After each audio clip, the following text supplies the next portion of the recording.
chicos. De todas formas, pues les tenemos que avisar, ¿no? Pero por si se nos pasara, dentro de 8 días sí es la tercera evaluación de unidad.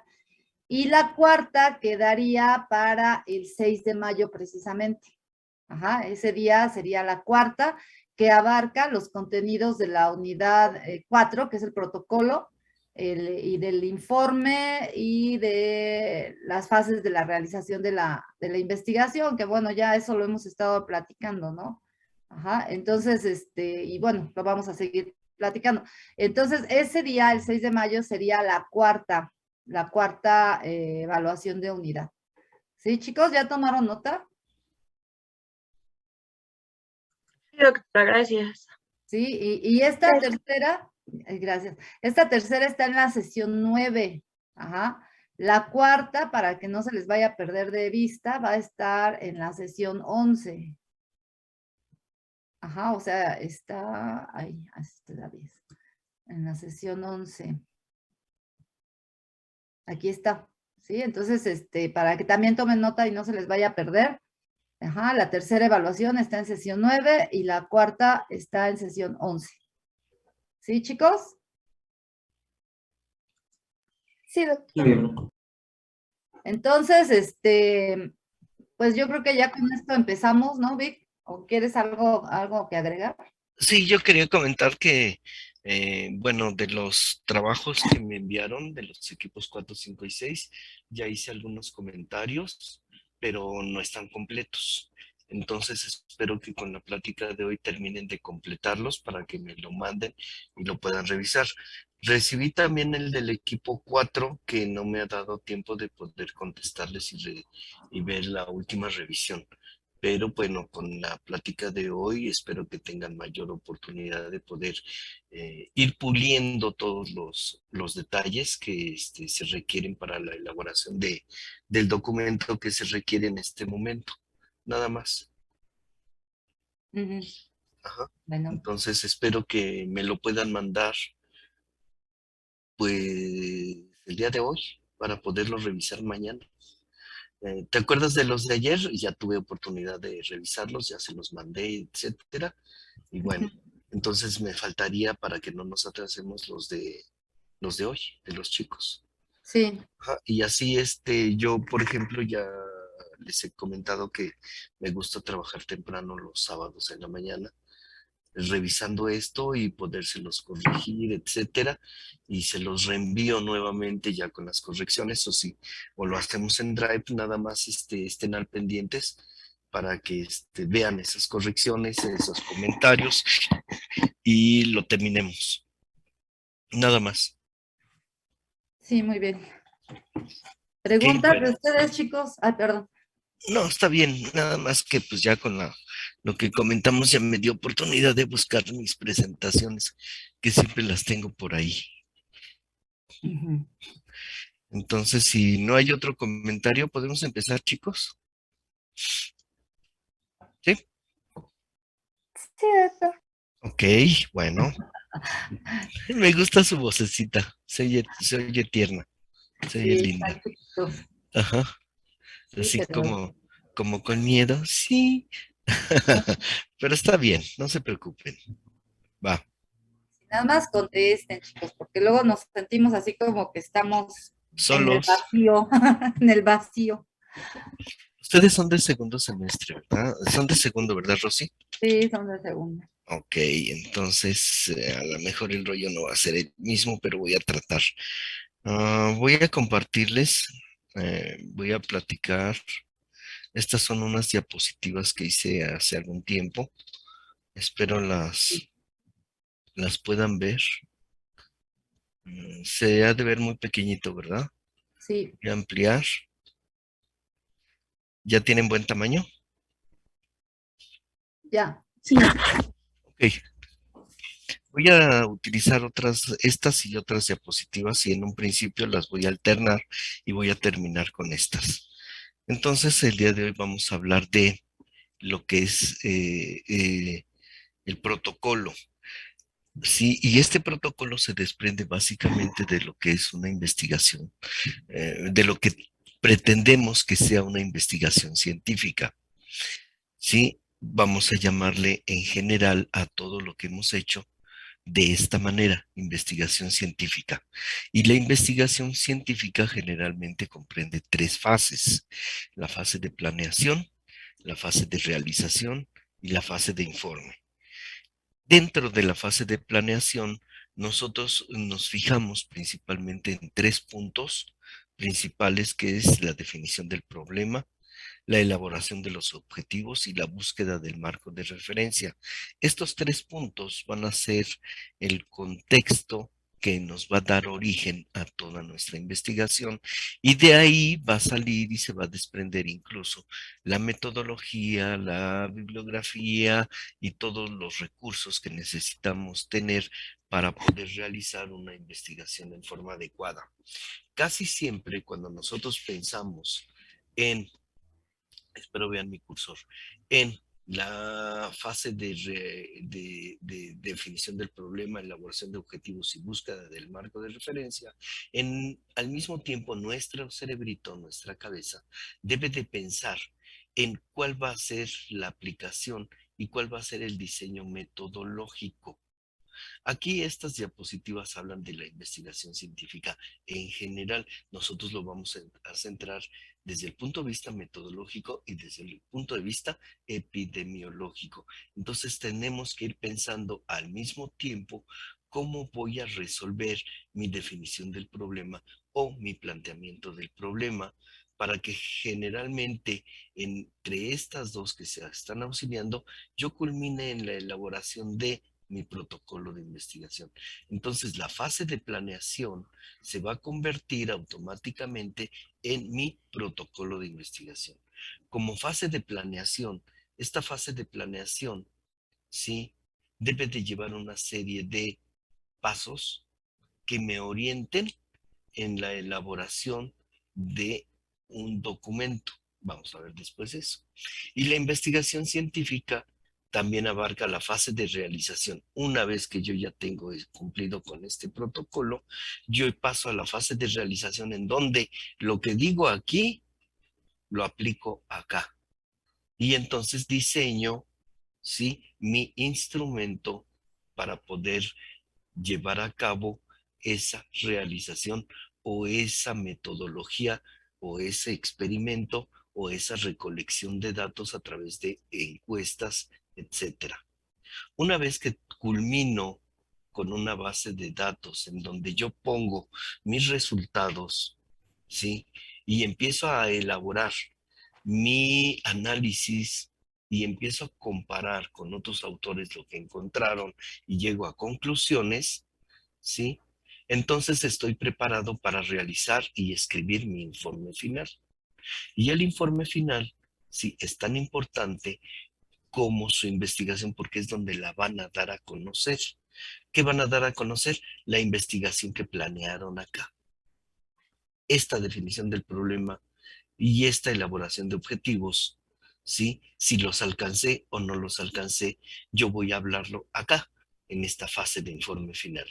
Entonces el informe final cobra mucha importancia, ¿sí? Demasiada importancia, porque va a ser la elaboración final del informe científico, y ese informe científico lo voy a dar a conocer a la comunidad científica avesada en el tema, que en este caso pueden ser médicos o personal afín a la medicina que les interese. Entonces pueden estar involucrados biólogos, epidemiólogos, ¿sí?, fisiopatólogos y todo lo relacionado en cuanto a la biología, incluso la medicina principalmente. Ajá, epidemiología, por supuesto, ¿sí? Y yo lo voy a plasmar en un artículo que voy a presentar ante un comité de expertos para que sea evaluado, y este artículo sea escrito, ¿sí?, en una base de datos, y yo lo pueda consultar, o cualquier médico, cualquier investigador lo pueda consultar. También existe la presentación oral del informe, ¿sí?, que es a través de un congreso, un simposium, etcétera. en donde yo voy a dar a conocer qué cosa, pues mis resultados que encontré aquí, mis, mis análisis y mis conclusiones, resaltando principalmente, ¿cómo se llama? La utilidad, ¿sí? Y la trascendencia del trabajo. Por eso es importante tener una adecuada visión de la trascendencia que nosotros escribimos acá en nuestra introducción y la repetimos acá, ¿sí? Para que el lector, ¿sí? La pueda encontrar y diga, ah, pues sí, esta investigación sirve para eso y es útil para esta situación. En caso de que nosotros no podamos ser los exponentes en un congreso, entonces tendremos la oportunidad de presentar nuestro trabajo en forma de cartel.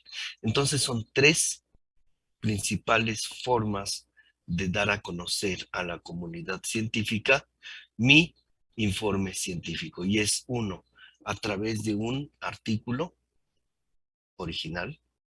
Dos, a través de un simposio o un congreso. Y tres, a través de un cartel. ¿Ok, jóvenes? ¿Vamos bien? Sí, doctor. Bueno, voy a cambiar de diapositivas.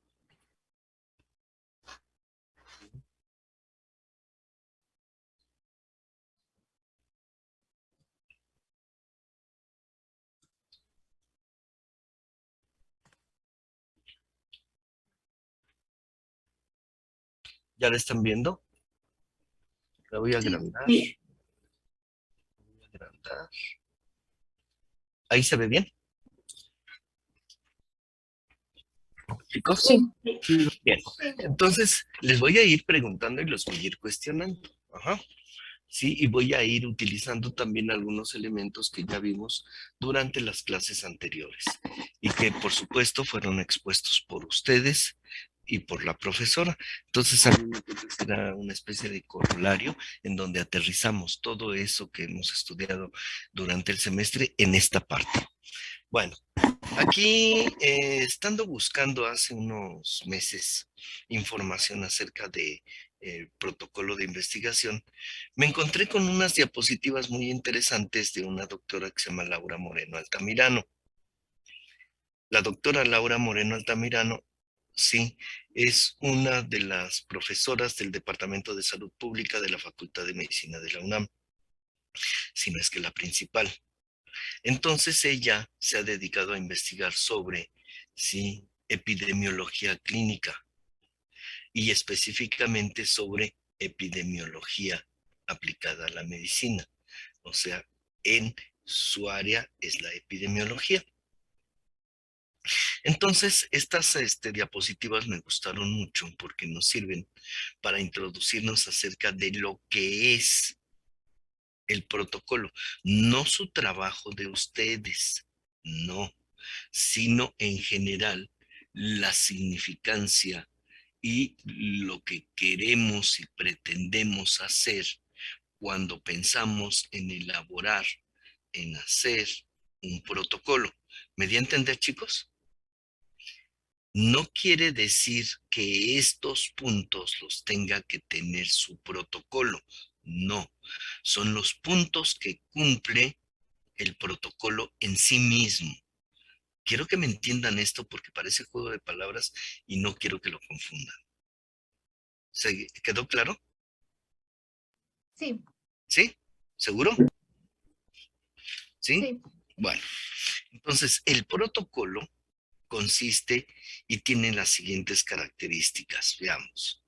Hay una frase muy interesante, sí, que me gustó de un colaborador de la doctora Laura Moreno Altamirano, sí, y es una respuesta a una pregunta que nosotros como profesores les hacemos en algún momento a ustedes cuando entran a estudiar medicina.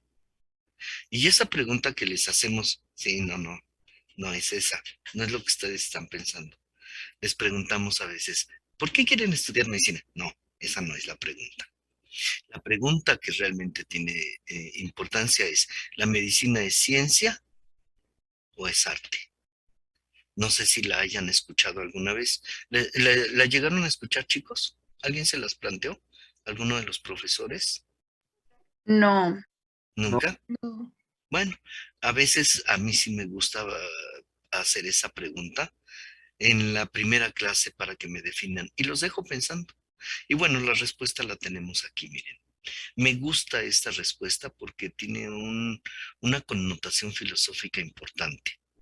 Y bueno, el colaborador de la doctora Altamirano, sí, es el doctor Hugo Arechiga, también de la Facultad de Medicina, sí, y profesor de Ciencias de la Salud aquí en México. Y dice, de la medicina se ha dicho que es la más humana de las ciencias y la más científica de las humanidades. No es ciencia, pero se nutre de ellas. No es técnica, pero se apoya en varias de ellas. No cuenta entre las humanidades, pero nada de lo humano puede serle ajeno. Entonces me encantó esta frase y por eso la dejé ahí, ¿sí? Porque tiene un alto contenido de filosofía, ¿sí? Y un alto contenido de lo que es la medicina. Y bueno, yo siempre he dicho en forma coloquial, o sea, en un lenguaje más explícito y más entendible, que la medicina es una aprovechada. Sí, la medicina es una aprovechada porque nos aprovechamos de las matemáticas, nos aprovechamos de la filosofía, nos aprovechamos de la anatomía, nos aprovechamos de la biología, de las ciencias sociales y de todas las ciencias que ustedes gusten y manden. La medicina retoma algunas partes, las hace propias, las involucra, ¿sí? Y las aplica en bien general de la humanidad y de las personas individuales. ¿Ok? Bueno, ya estoy filosofando yo también. Seguimos. Del término griego protocollón se define el protocolo. Sí, esto fue porque la primera hoja de un papiro que describe los datos, bueno, se encontró esta palabra en la primera hoja de un papiro que describe los datos para hacer algo. ¿Sí? Entonces, desde ese entonces utilizamos este término para definir todos esos pasos en orden que tenemos que tener. ¿Ok? El plan lo podemos definir el protocolo como el plan de un experimento científico o un tratamiento, ¿sí? O un camino y un método a seguir, ¿sí?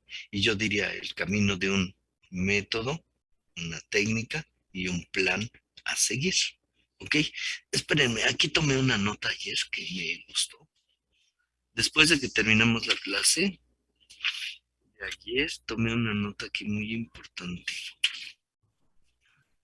¿Quién sabe dónde la anoto? Como eso de que anoto en todos lados. Ah, sí, aquí está.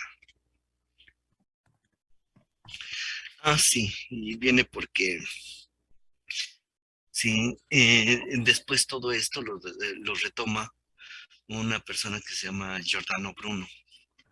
Sí, Giordano Bruno cobra interés porque era un sacerdote, sí, católico, que renuncia al sacerdocio católico, sí, y aplica todas sus ideas y conceptos, sí, de una forma metódica sin saberlo él, que era un método el que estaba aplicando, sí, en el descubrimiento de la ciencia, sí, y después de Galileo es uno de los que defienden el movimiento de los astros en el cielo, sí, y nunca se retracta de ello y es quemado en la hoguera en Italia. Sí, es interesante. Bueno, objetivos del protocolo, como tal el documento, vuelvo a repetir, no de su trabajo. Objetivos del protocolo. ¿Qué es? ¿Qué son los objetivos de un protocolo? Bueno, pues uno de ellos es explicar el razonamiento científico. Por eso me refería a Giordano Bruno. Describir los objetivos del estudio. Me pude haber referido también a otro, a Bacon, a Descartes, ¿sí? Pero ya con ellos sí se estabiliza un poco mejor lo que es el método científico. Y estamos hablando de protocolo. Entonces, el protocolo es explicar el razonamiento científico, describir los objetivos del estudio, cualquiera que sea, proporcionar al investigador un método, un paso, una guía, ¿sí? Algo que me lleve de la mano, ¿sí? Y que sea un trabajo claro. Asegurar la consistencia de la información, que sea una información verídica, concreta, ¿sí? Y que sea una información que sea confiable y lo que nosotros decimos, que sea de primera mano. Garantizar la seguridad de los participantes, ¿sí? En cuanto a la ética, ¿sí? Y al riesgo que implica cada una de las diferentes investigaciones. Y por supuesto, asegurar la calidad de los datos. No sé si recuerden que en alguna ocasión se platicó en esta clase acerca de la falsedad que podían existir en los datos durante las encuestas del INEGI o durante el censo de 1920, en donde fue interrumpido, etcétera, y que en algunas ocasiones pues encontrábamos a los encuestadores sí rellenando las encuestas en forma arbitraria, sí, y que no era una respuesta real. Sí, incluso me parece que yo comentaba que en algunas ocasiones me llegué a encontrar alumnos de otro grupo en la cafetería o en el estacionamiento rellenando sus encuestas sin haberlas hecho. Entonces eso pierde esa calidad de los datos y adquiere otro tipo de connotaciones, ¿sí? Falsas. ¿Ok? Entonces también tenemos que vigilar los aspectos éticos en cuanto al manejo con los encuestados, con los pacientes, ¿sí? O con nuestros animalitos de experimentación, si estamos en método 3, ¿sí? Que es investigación biomédica, sí tenemos que manejar todos estos aspectos éticos, no solamente con ellos, sino también con nuestros propios compañeros y nuestra interacción con todo el desarrollo de este protocolo y de este trabajo. ¿Dudas hasta aquí? No, No, Ok. gracias.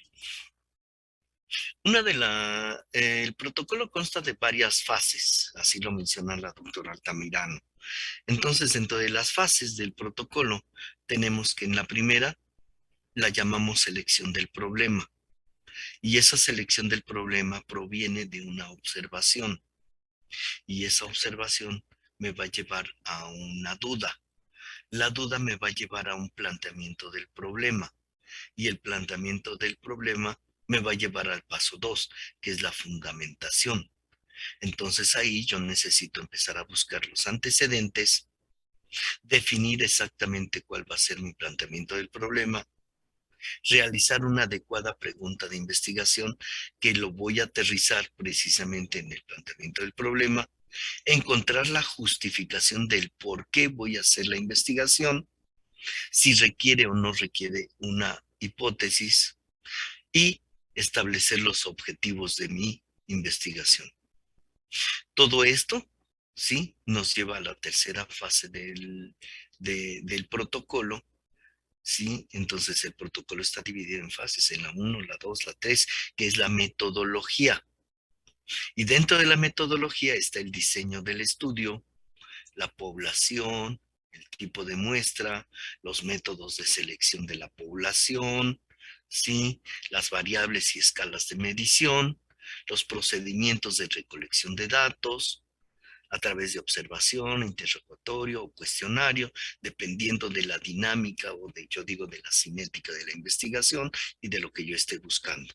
La organización y el análisis de los datos a través de bases de datos, de configurar tablas y, ¿cómo se llaman las otras? Y cuadros, ¿sí? Para culminar en gráficas.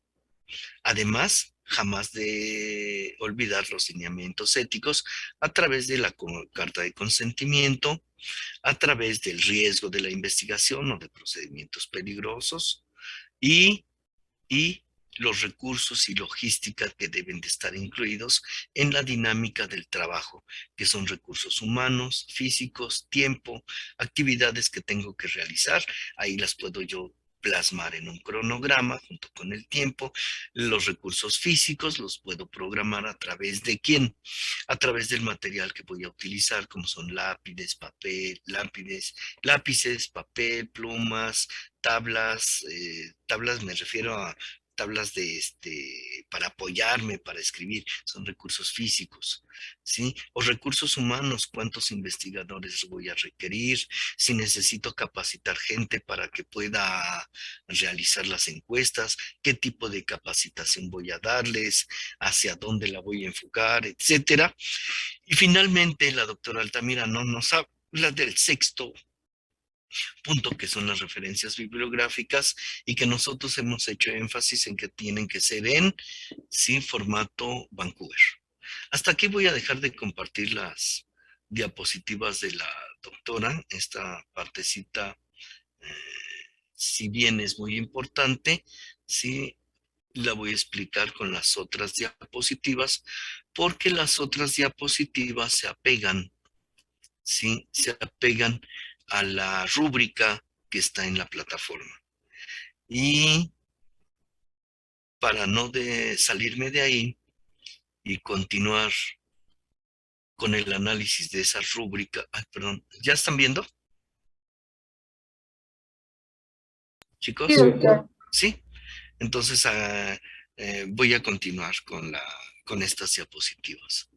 Entonces, decíamos que el protocolo de investigación, o más bien mi planeación que me va a llevar a un protocolo, es un documento escrito el cual contiene una planeación de una investigación a futuro. ¿Ok? Entonces debe de ser escrito de manera impersonal y en tiempo futuro, porque es lo que voy a hacer, lo que realizaré, de qué se va a tratar la investigación, ¿sí? Y cuáles son los alcances de ella. Por eso consta de una serie de apartados que vamos a desglosar a continuación, pero antes de desglosarlos vamos a hacer unas consideraciones que yo considero que son importantes, ¿ok? Y estas consideraciones son las siguientes. 1. Los propósitos de la investigación, en este caso yo puse biomédica, pero también puede ser, a ver, díganme, epidemiológica, clínica o investigación sociomédica. Definitivamente, estos propósitos de la investigación van a involucrar a seres humanos. Por lo tanto, deben de ser tres las características que tengo que desarrollar. Yo le voy a aumentar quizás dos más.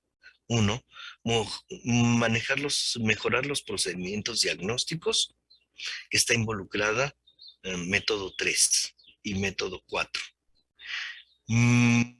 Mejorar las técnicas terapéuticas y profilácticas, que está involucrado método 4 y método 2, porque estoy hablando de profilácticas, alcances, y profilácticas no solamente me refiero a un paciente, sino me puedo referir a una población. ¿Cómo puedo yo mejorar desde el punto de vista profiláctico que haya menos enfermos, ¿sí?, de problemas gastroenterales? Pues entonces en una población probablemente yo necesite instaurar un mecanismo de recolección de basura, ¿sí? Y un mecanismo de recolección de excretas a través de drenaje en forma adecuada. Entonces eso involucra profilaxis, prevención. Eso es lo que quiere decir la palabra profiláctico. Entender las causas y la patogénesis de las enfermedades. Si yo entiendo que los mosquitos se alojan en los charcos de agua y que esos mosquitos en los charcos de agua pueden ser transmisores de enfermedades como el dengue, el paludismo, chikungunya, etcétera, entonces yo voy a actuar desde el punto de vista poblacional, en donde evitando que se alojen en los charcos de agua. Entonces lanzo una campaña de protección y promoción específica a través de lo observado dentro de mi planeación o protocolo de investigación para mejorar las condiciones de vida y evitar que la gente se enferme de estos problemas que resultan ser en cierto punto endémicos y que podrían ser epidémicos, ¿sí? Sobre todo en las costas y en las zonas templadas y tropicales del país, ¿ok? Junto con una fumigación de manglares que estén junto a la población. ¿Ok? Se comprendió, chicos, que no solamente es biomédico, sino que tiene una gran importancia desde el punto de vista epidemiológico, de acuerdo a mi observación inicial. ¿Vamos bien? Sí, doctor. Todo esto son consideraciones generales para que nosotros ahora sí pasemos a la elaboración de nuestro protocolo de investigación. Y como ustedes pueden ver ahí en la diapositiva, dice estructura. No dice jamás que yo debo de empezar de esta manera. ¿Quién me recuerda por dónde empezamos a hacer nuestro protocolo? Alguien, cualquier equipo.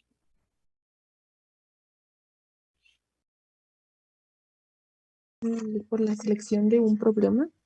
Exacto, ¿no? Tratamos de hacer una hipotética observación y de esa observación nos planteamos un problema.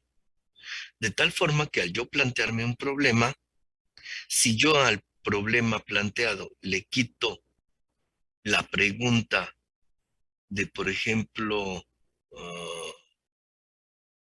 cuáles serán los principales factores de riesgo para desarrollar, etcétera, etcétera, etcétera, entonces me queda que le quito la pregunta y me queda el título de mi trabajo. Si yo a esa pregunta inicial le quito la pregunta y le pongo un verbo alcanzable en infinitivo, ¿sí? Se me ocurre un verbo que sería conocer. Entonces yo tengo, ¿sí?, mi primer objetivo, y es conocer los principales factores de riesgo que llevan a padecer, etcétera, etcétera, etcétera. ¿Me doy a entender, chicos? Entonces, esa es la forma en que debemos de pensar como científicos o como investigadores. Pero ya cuando tenemos todo y nos sentamos a escribir, se escribe de una forma diferente. Y la estructura está en la rúbrica y es la siguiente. Debemos de tener un título que contendrá el objeto del estudio y las variables, resolviendo las preguntas de qué, cómo, en quién, cuándo y dónde. ¿Dónde se realiza la investigación? Esto no debe de exceder, según las normas de Cochrane, CASPE, Consort principalmente, ¿sí? No debe de exceder de 15 palabras. Y si esto es muy largo, entonces lo vamos a anotar como subtítulo, que sí, vamos a anotar como subtítulo el cuándo y el dónde. El qué, el cómo y el quién lo podemos dejar en el título, como en el ejemplo que puse abajo, que dice relación leptina-insulina en preeclampsia. Estudio en población mestiza mexicana. No tiene muchas palabras y se entiende perfectamente lo que quiero estudiar. Analicemos tantito este título para que se den cuenta qué es lo que ocurre ahí. Dice, relación leptino-insulina. ¿De qué quiero estudiar? Pues quiero ver, ¿sí?, si se establece algún mecanismo entre dos hormonas, que serían la leptina y la insulina, y cuál sería ese establecimiento o esa relación. ¿En quién lo voy a realizar? En pacientes femeninas que tienen una enfermedad que se llama preeclampsia. ¿Ok? La preeclampsia, para que ustedes sepan, es hipertensión arterial durante el embarazo. Entonces, esto me centra que solamente voy a hacer el estudio en quiénes, en mujeres, porque los hombres no podemos sufrir preeclampsia. Entonces, son mujeres. En qué edades? Pues obviamente en edades en donde las mujercitas tienen la posibilidad de poderse reproducir. ¿Ok? Entonces, yo tengo mi rango de edad entre los 12 y los 48 años. Pero para que esto sea con mayor precisión, ¿sí? Y pueda tener yo criterios de inclusión, ¿sí? Yo no puedo trabajar con menores de edad. Entonces se establece entre 18 y 48 años de edad. Después de los 48 años de edad se supone que, ¿sí? Viene la menopausia y ya no hay posibilidades de poder reproducirse. Pero si lo hubiera, el riesgo de padecer preeclampsia es mucho mayor que en las jovencitas de 18. ¿Ok? Entonces, fíjense todo lo que me dice el título. ¿En dónde lo voy a hacer? En un estudio, ¿sí? En la población mestiza mexicana. ¿Por qué le pongo mestiza? Hay artículos que nos hablan que la población es blanca, que es anglosajona, ¿sí? Que es afroamericana, que es africana, ¿sí? Etcétera. Pero nosotros somos una población muy cosmopolita, en donde en donde hemos interactuado casi sin, ¿cómo se puede decir? Sin racismo y diciendo, ay, miren, ese negrito se ve muy lindo, lo voy a hacer mi novio. O al revés, esa morenita me encanta. O sea, no hay racismo en México en ese sentido. A lo mejor sí lo hay en otros sentidos, pero en esta parte no. Entonces, por eso ponemos en una población mestiza mexicana, que abarca cualquiera de las características que puedan tener ellos. Este ejemplo de poder analizar el título se los pongo, ¿sí? Y lo desgloso para que tengamos cuidado cuando desglosamos nuestro título, porque luego tenemos un buen planteamiento del problema, pero no sabemos de qué manera poder estructurar, como lo dice ahí hasta arriba, ¿sí? El título de nuestra investigación o el planteamiento del problema o o las variables o la definición operacional de variables. Y todo surge a partir de quién, de tener un buen planteamiento del problema. Esa es la clave del meollo de todos los trabajos. Si yo tengo un buen planteamiento del problema, ya tengo todo el trabajo. Ya está. Ajá. Esa es la parte fundamental. Sí, porque ese planteamiento del problema me va a dar todo el desarrollo, incluyendo justificación y trascendencia. Lo único que tengo ahora que hacer es nutrirla buscando los artículos adecuados y los artículos que me fundamenten adecuadamente, sí, nuestro trabajo. Y parte de eso, sí, bueno, ahí lo dejo. Seguimos. ¿Dudas hasta aquí, chicos? ¿Ya se durmieron? ¿No? ¿Todavía están despiertos? Bueno, ahí va. Después del título, nosotros ponemos autores. El nombre de los autores casi siempre en un artículo, ¿sí? Aparece por orden jerárquico o equidad, ¿sí? Y esto ocurre en la elaboración de todos los documentos. ¿Qué quiere decir por jerarquía? Bueno, pues primero voy a poner al jefe del, ¿cómo se llama? Al jefe del servicio. O a lo mejor, si es por jerarquía, también puedo poner, sí, al principal investigador, al que se le ocurrió investigar ese tema, perdón, me hace falta café, ¿sí? Al que se le ocurrió investigar por primera vez este tema. Ajá. Y voy a ponerle una llamadita de atención para que entonces yo diga dónde pertenece o qué es. Si ven aquí mi cursor, aquí la tiene, que puede ser numérica o que puede ser con algún símbolo de los que aparecen en nuestro teclado. ¿Ok?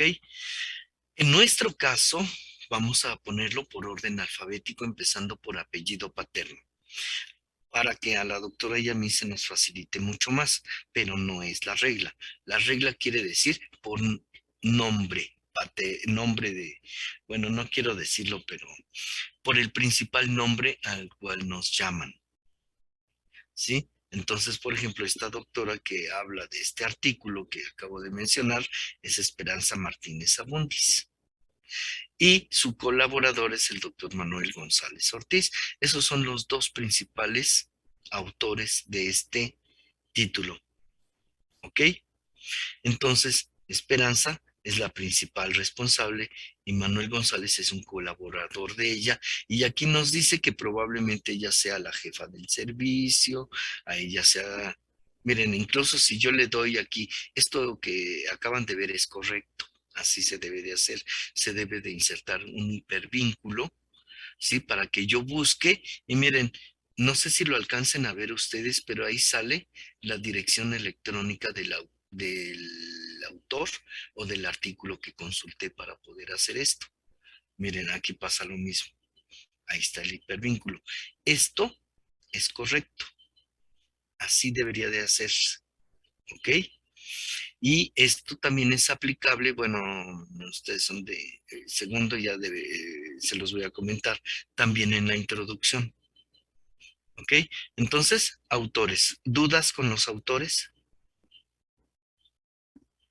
No, ¿No? Ya les expliqué por qué aparecen, ¿sí? En orden alfabético, empezando por el nombre, y en nuestro caso, por orden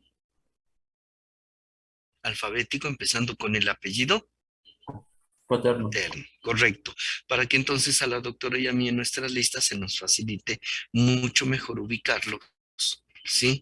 Y bueno, también una de las cosas que dijo la doctora y que es muy importante es que nuestro trabajo debe de estar perfectamente referenciado, esto es, debe de tener su nombre, su grupo y su equipo, para que no lo pierdamos nosotros, porque a veces con tantos trabajos, sí se nos va la onda y lo podemos traspapelar o archivar mal.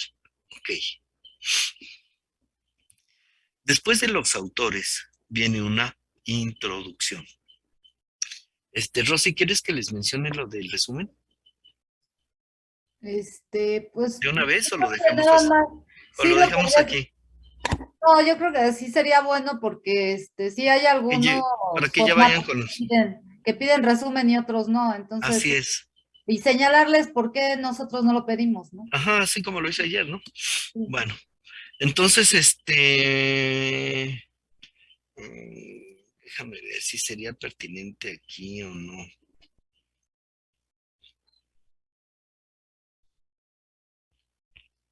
Ok.